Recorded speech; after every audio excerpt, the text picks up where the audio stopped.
اپنی غلطیوں کی ذمہ داری دوسروں کو سمجھنے والے کبھی اپنی اصلاح نہیں کر پاتے۔ اپنی غلطی کی ذمہ داری لینا سیکھیے۔ رسول اللہ صلی اللہ علیہ وآلہ وسلم نے ارشاد فرمایا، جو لوگوں کا شکریہ ادا نہیں کرتا وہ اللہ تعالیٰ کا بھی شکریہ ادا نہیں کرتا۔ رسول اللہ صلی اللہ علیہ وآلہ وسلم نے ارشاد فرمایا، جو آدمی اپنے کسی مسلمان بھائی کی ضرورت پوری کرتا ہے تو اللہ اس کی ضرورت پوری فرمائے گا، اور جو آدمی اپنے کسی مسلمان بھائی سے کوئی مصیبت دور کرے گا تو قیامت کے دن اللہ اس کی مصیبتوں میں سے کوئی مصیبت دور کرے گا۔ دوسروں کی مدد کرنے کے لیے ضروری نہیں آپ طاقتور یا امیر ہوں، کبھی کبھی بس رحم دل ہونا ہی کافی ہے۔ رسول اللہ صلی اللہ علیہ وآلہ وسلم نے ایک اور ارشاد فرمایا، جو کوئی مسلمان اپنے مسلمان بھائی کو مصیبت میں تسلی دے تو اللہ سبحانہ و تعالیٰ قیامت کے دن اسے عزت کا جوڑا پہنائیں گے۔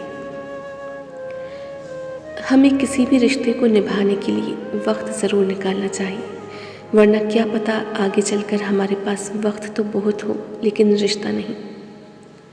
انسان کا غرور پانی کے بلبلے کی طرح فوراً ٹوٹ جاتا ہے، اسی لیے اسے کبھی اپنی کسی چیز پر غرور نہیں کرنا چاہیے۔ زبان کا صحیح استعمال بہت ضروری ہے۔ زبان انسان کی اچھی یا بری شخصیت کے راز کھول دیتی ہے۔ حسد ایک ایسا دیمک ہے جو انسان کو اندر اور باہر سے ختم کر دیتا ہے۔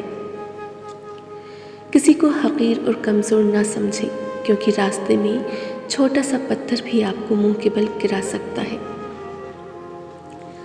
اچھے رشتوں کو وعدوں اور شرطوں کی ضرورت نہیں ہوتی، اس کے لیے صرف دو لوگ چاہیے، جس میں ایک بھروسہ کر سکے اور دوسرا اسے سمجھ سکے۔ کوشش آخری سانس تک کرنی چاہیے، منزل ملے یا تجربہ، چیزیں دونوں ہی نایاب ہیں۔ انسانوں سے امید دھوکہ ہے، اللہ سے امید سچا سودا ہے۔ اس سورج کی طرح انصاف کی زندگی جیو جو بادشاہ کے محل میں بھی اتنی ہی روشنی دیتا ہے جتنی کسی غریب کی جھوپڑی میں۔